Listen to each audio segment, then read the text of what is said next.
அவங்க வீட்டுல உள்ள மூத்த பிள்ளைங்களையும் தேவன் அழிச்சிடக்கூடாதுல. அதனால தேவன் சொல்றாரு மோசே மூலமா என்ன சொல்றாருன்னா இஸ்ரேல் ஜனங்களை மட்டும் கூட்டி வச்சு சொல்றாரு. அதாவது தேவன் இந்த மாதிரி தான் எகிப்து பிள்ளைங்க இருக்காங்க இல்லையா, அவங்கள மூத்த பிள்ளைங்களெல்லாம் கொல்ல போறாரு. அப்படி உங்க வீட்டுல உள்ள பிள்ளைங்க சாக கூடாதுன்னா என்ன செய்யணும்னா, இந்த இது இருக்கும்ல ஆட்டுக்குட்டியை வந்து 1 வயசுல இருக்கிற ஆட்டுக்குட்டியை செலக்ட் பண்ணணும். அந்த ஆட்டுக்குட்டி வந்து எந்த ஒரு டேமேஜும் இருக்கக்கூடாது, அதாவது கண்ணு தெரியாம, கால் நடக்க முடியாதது, அந்த மாதிரி எந்த ஒரு ஊனமும் இல்லாததா இருக்கணும்.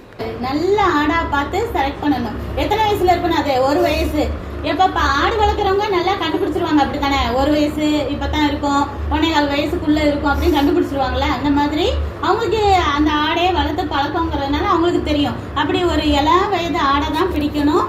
அந்த ஆட்டை என்ன செய்யணும், சாயங்காலமா முதல் மாசம் 10ஆம் தேதியே வந்து ஆடு எல்லாமே ரெடி பண்ணி வச்சிருக்கணும். 14ஆம் தேதி என்ன செய்யணும்னா சாயங்காலமா அந்த ஆடை அடிச்சு அந்த ரத்தம் இருக்கும்ல, அந்த ரத்தத்தை ஒரு இதுல ஊத்தி அந்த கதவுக்கு முன்னாடி, வீட்டுக்கு முன்னாடி கதவு இருக்குதுல, அதுல நிலக்கால்னா இந்த இது இருக்குதுல, இந்த கதவுல ஓரத்துல மேல அந்த சைட்ல எல்லாத்துலயும் என்ன செய்யணும், அந்த ரத்தத்தை அப்படியே பூசி விடணும்.